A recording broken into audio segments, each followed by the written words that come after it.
Welcome to Raise the Line with Osmosis.org, seeking solutions with leading experts on how to increase healthcare capacity so people can get the care they need during the COVID-19 crisis and beyond.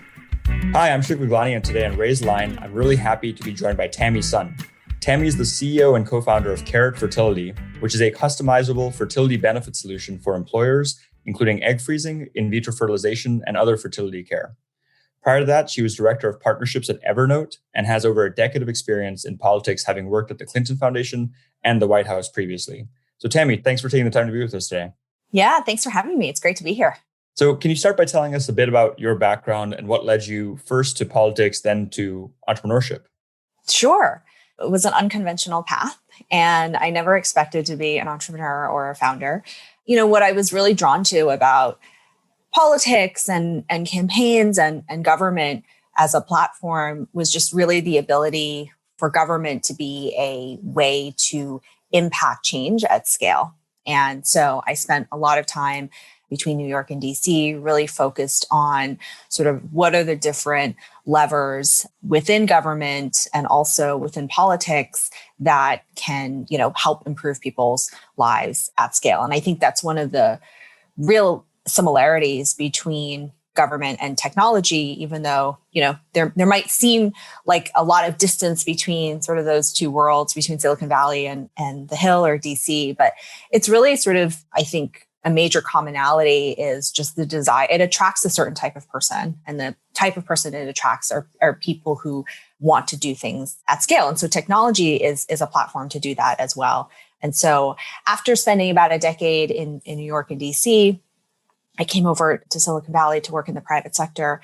And as you mentioned, I started at Evernote. And while I was at Evernote, I went through a health issue with regards to my fertility and really fell down this rabbit hole and completely fell in love with the problem, and really thought I was going to build like a consumer facing company because I had this patient experience and my co-founder is a fertility doctor, but ultimately really decided that delivering healthcare in this country is largely done through employers.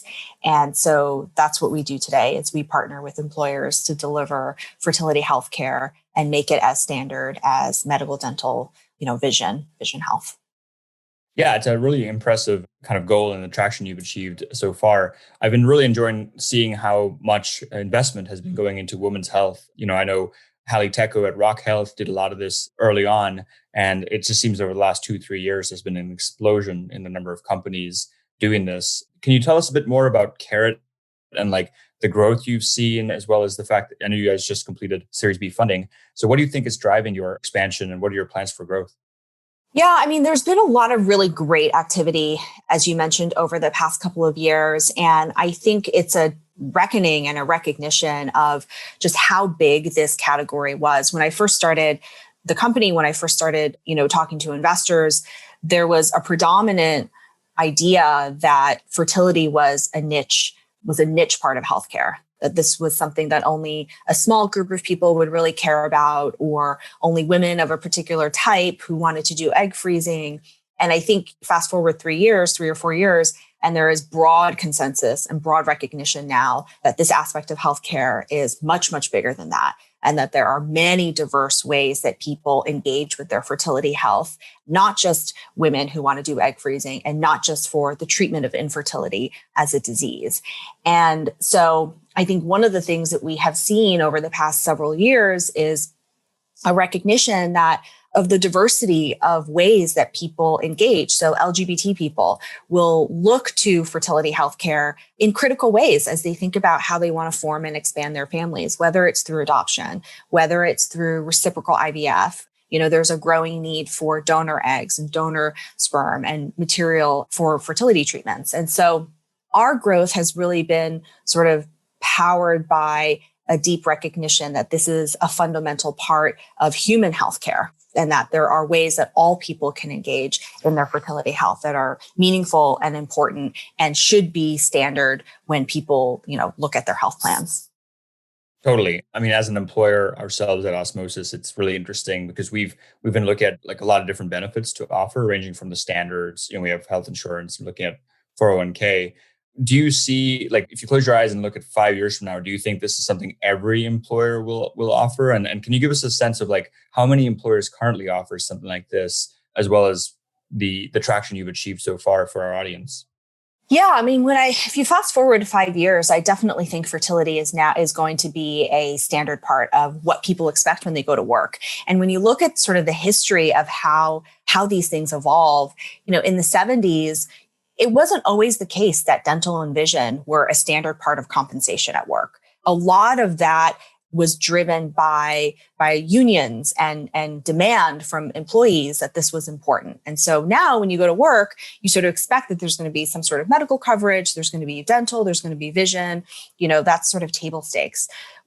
I see sort of the same trends around fertility care. Obviously, it's not through union movements, but really it is employers responding to demand from employees about what is critical. And what we have seen this year, particularly with COVID, is that this is definitely an important part of healthcare. That is not a perk. It's not something that's an extra or a nice to have. When people think about their fertility health, they're really thinking about it as a core part of their healthcare. And so in the future, we see a future where every employer has the ability to customize a solution that is right for their business at their stage of growth and implement some sort of fertility benefit for employees. Again, fairly inspiring. And we've had one other leader of an insurance type or benefit company on the Raise Line podcast, Alex Frohmeyer, who you may know started Beam Dental. Fascinating to hear how a company that provides benefit, in his case, dental insurance, was also taking a proactive step to educate as well as improve the dental health of their members. By sending them like the Smart Beam brush and whatnot. I'm curious, like, can you describe Carrot's offerings to date? Like if I were an employee and looking for a fertility benefit for myself or my wife, what would Carrot be providing at this point?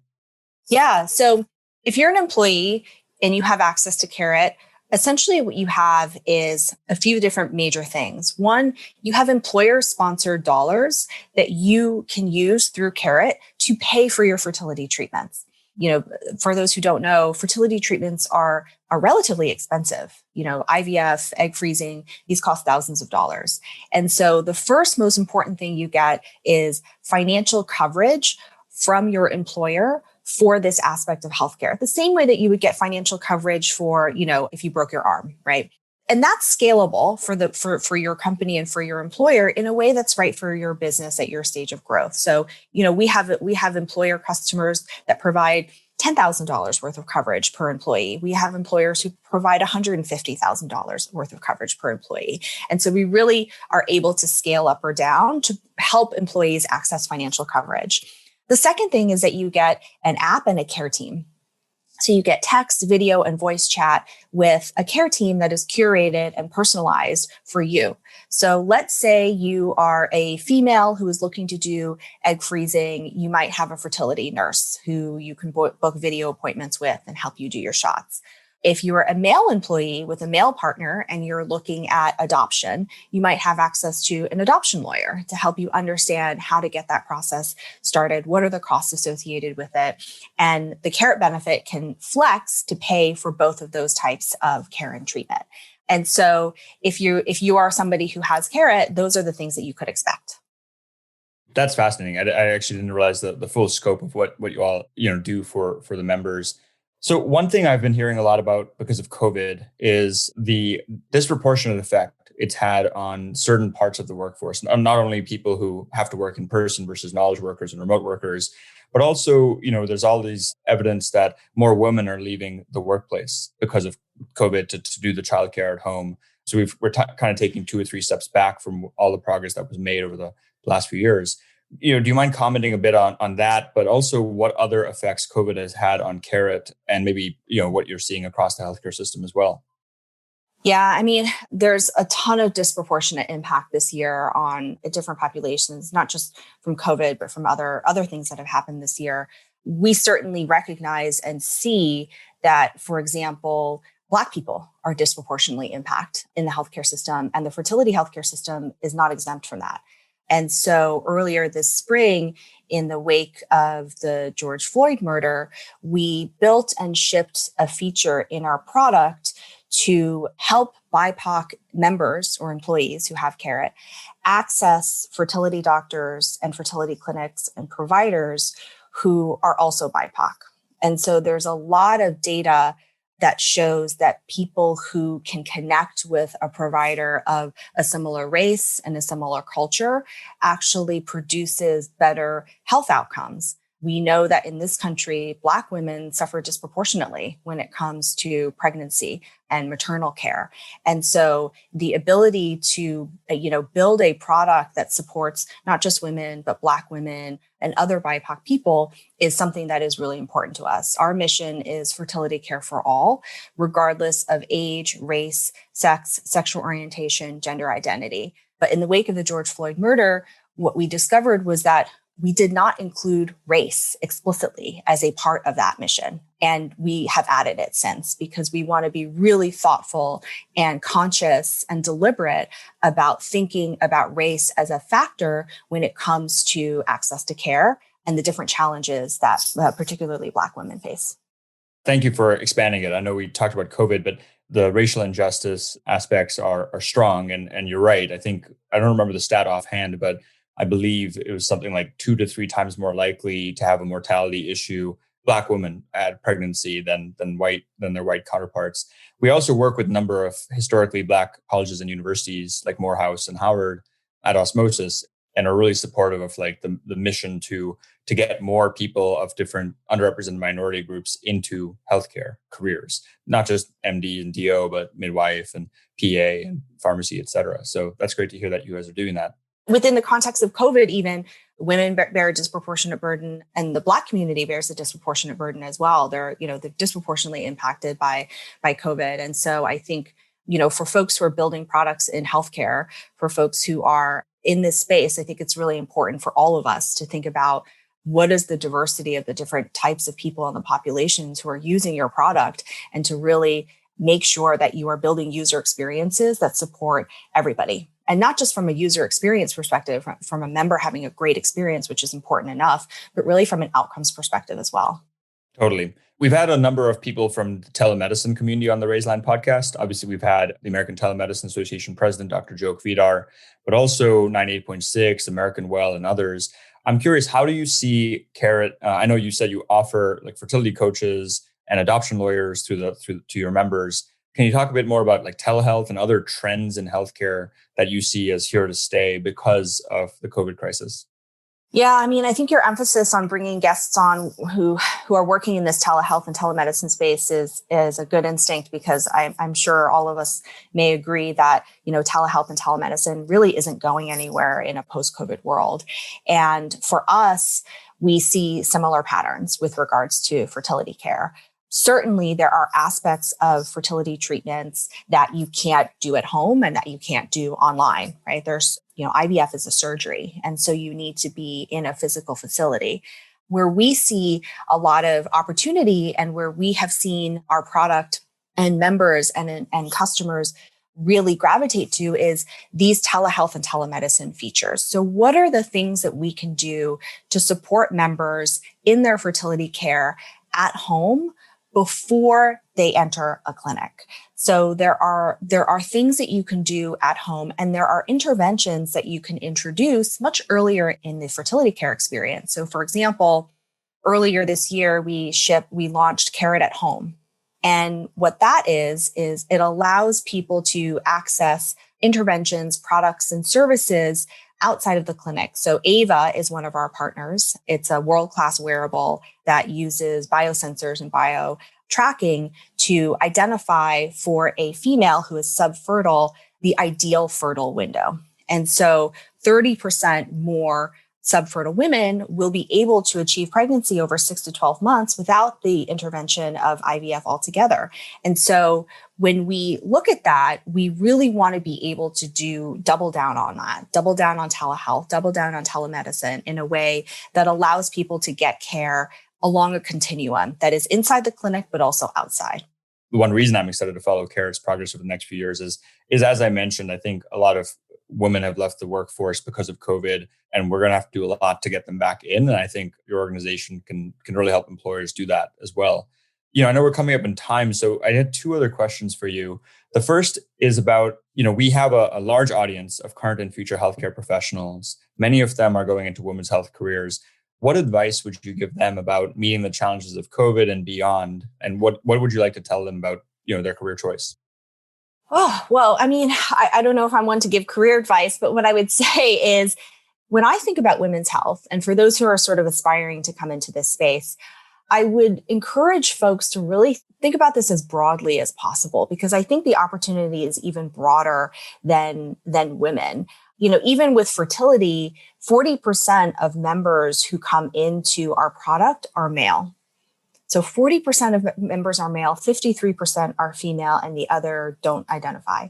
And so there's opportunity, and we've always thought about sort of building a brand and a company that would encompass more than just women. I think it's really, really important within the fertility space specifically. I think it's really important for women that men also engage and men also participate, because otherwise the burden of care, the burden of action falls entirely on women. And I think in order to create equity, we have to really spread the responsibility and the mechanisms of intervention so that it's all people who can manage and take care of their fertility health. So I would think about things as broadly as possible. And if you're thinking about starting a company or joining a company, I think the most important thing isn't really the product. It's not necessarily the market. The most important piece of advice I would give to young people looking is find high quality people. Find a team that you really respect, that really push you to be better, because that's the most important thing, is the spending time with high quality people. And whether it's this product or this company or the next one, if you can find those people and sort of ride together, there's a lot more that you can do together than as one person. I'll definitely echo that. I think it's people before, even strategy. It's what they say, culture eats strategy for breakfast is often what they say. And that's because the people make the culture. And thank you for that clarification. I totally agree that's an impressive stat that 40% of the members who engage with care are men. And it's important for that to happen so that the actual caring of the child, whether it's adopted or through IVF, is equal. My last question, is there anything else you'd like to be able to share with our audience while we have you on the call today? I mean, it is such an important and special time to be in the healthcare space. And for those who are here, you have such an opportunity to really change healthcare for the better in the decades to come. I think this is a really pivotal moment in the US healthcare system, at least. And, I would not be afraid to sort of dive into areas where you may not feel like you have a ton of expertise. When I started Carrot, I didn't know anything about employer benefits. I knew nothing about healthcare. I knew nothing about, I knew quite a bit about fertility treatments through my own experience, but I was able to come at this problem with a beginner's mind. So don't let experts intimidate you and thinking that you may not, know enough to have an impact in that area. Just dive in. If you fall in love with a problem, that's the first signal that you're probably on the right path. Then the solution will come. But, there's so much opportunity, and healthcare really needs people who have a beginner's mind. It needs people who come to it with fresh ideas, thinking that things are possible that may not have been possible before. So I love that. Love that advice. So with that, Tammy, thanks so much for taking the time to be with us today. Yeah, thanks so much for having me. With that, I'm Shiv Guglani. Thank you to our audience for checking out today's show. And remember to do your part to flatten the curve and raise the line, since we're all in this together. Take care.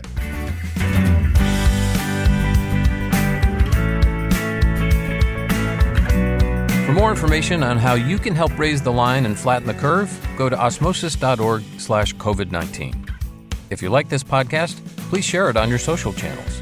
You can also subscribe to the series and check out all of our podcasts at osmosis.org/Raise the Line Podcast.